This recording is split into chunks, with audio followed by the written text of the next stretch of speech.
next up, everyone, and thanks for hanging out with us this morning. I've got Karen Kovach with Valle ISD joining us, and I'm working on a few things here. Karen, your ability to turn on your video and your audio, you should have that ability now to join us. Give her a couple of seconds here. Okay, so good morning, everybody. Hi. I was really impressed with Phyllis's garden. That looked wonderful. That was amazing. I was not expecting a garden of that size. That just wowed me this morning. Our directors really are amazing. We have wonderful directors. I don't have a camera on any of my monitors, but I do have a PowerPoint to share. So do you want me to, let's see if I can try and go ahead, Karen. Yes, yeah, I forgot that Karen did send me an email stating she had no camera, but she has a wonderful presentation. So the spotlight is on your presentation. Okay, can you see it? Yes, I can. Wonderful. And I'm checking through Huba as well. Looks great. Okay, so I just want to share with you some of the success we have with our non-congregate feeding. Del Valle has elected to do virtual for 8 weeks, so we won't be starting congregate feeding until October 13th. So I wanted to share with you some of the things that we were doing. Let me tell you about Del Valle first. It's almost 11,000 students. We're about 90% free and reduced. 85% of our families have limited English proficiency and English as a second language. We're almost 200 square miles, and we encompass 9 cities, and a lot of these are really small. Of course, Austin and Del Valle. We have Weberville, Mustang Ridge, Creedmoor, Garfield, Elroy, Hornsby Ridge, and Pilot Knob. So it is lots of different communities that we have and that we serve. And we are in parts of Austin, so we did delivery of meals, and we're still doing it. We have 5 grab-and-go sites. We have 80 bus routes. We have 6 special ed buses that do the direct to the door for our families. And we have something called DV Dash buses, where if people miss a meal, they miss the bus, or they just something happened, we have the ability to, we call it DV Dash. We served almost 65,000 reimbursable meals each week, and our participation is around 70%, which is pretty good, because I understand when we watched we attended TDA, they said districts are only having about 20 to 25% participation. So we've got great participation, and I wanted to share some of the things that we're doing that maybe will work at other districts. Okay, so how we did it. Because of long routes and food safety, all food was either shelf stable, refrigerated, or frozen. We didn't send any hot meals for our families. And that's not to say some of the things wouldn't have been ready to eat, but most of our items, especially our entrees, we froze. We prepared the entrees the day before and froze them. We used t-shirt bags and packed them the day before with all the shelf stable items. And in the morning, CNS staff showed up at 5 a.m. and they start packing bags with refrigerated and frozen items. And then the bags went into cardboard boxes and milk and coolers with lots of ice. So you can see the picture we have. Those are our cafeteria tables, and they wheel. So we were able to use them double duty as carts this summer, and some of the grab and go that we're doing now.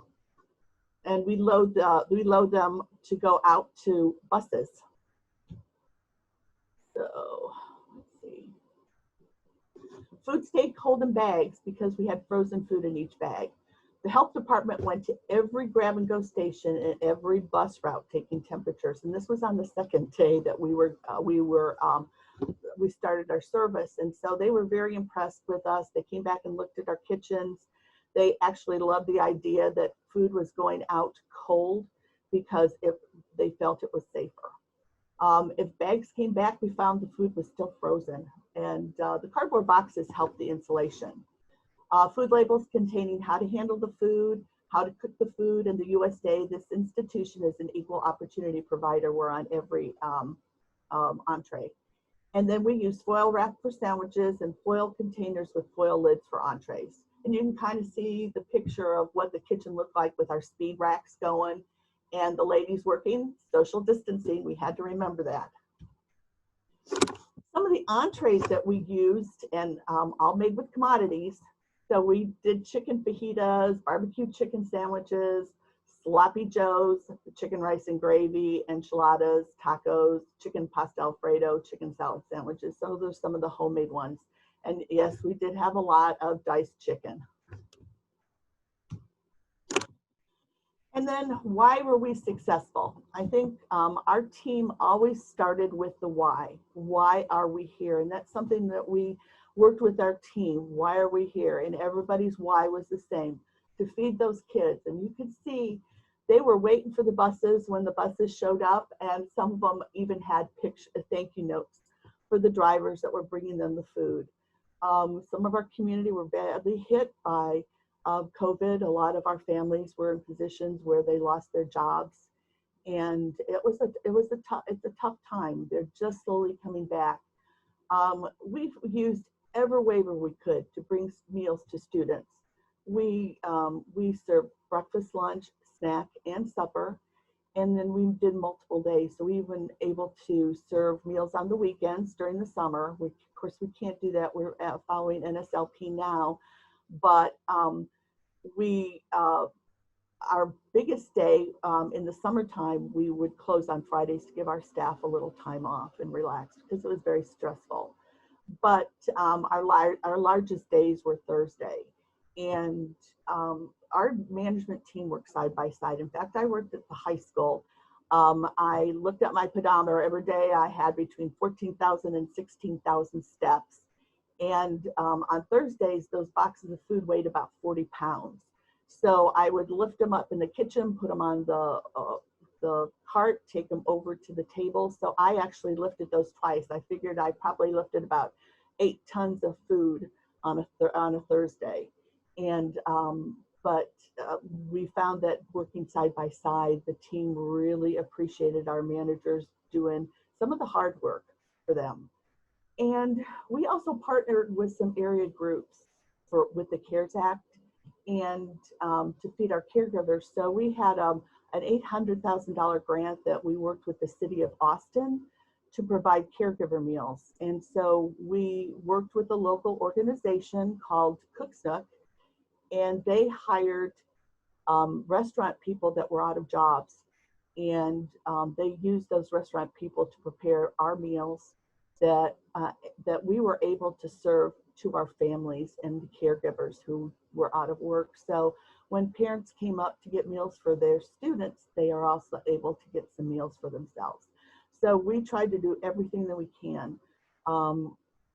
We always, instead of saying, no, we can't do anything, our attitude had always been, how can we do it? And do the positive. But we really, those kids are why we're here. And our staff did a great job with it. And I just want you to see some of our lunch heroes that came out and they worked at our schools. We started out doing our food at our high school. It's a huge high school. I actually have 2 cafeterias in my high school. But after a couple of weeks, we realized if someone came down with COVID, it might knock the whole food service out, and our kids needed those meals. So we decided to go with 5 preparation sites, which helped tremendously because we were able to do social distancing much easier at 5 campuses. So that's just some of the things that we did to help, and we're continuing to help our non-congregate feeding and our participation in feeding our kids in Del Valley. I'm done.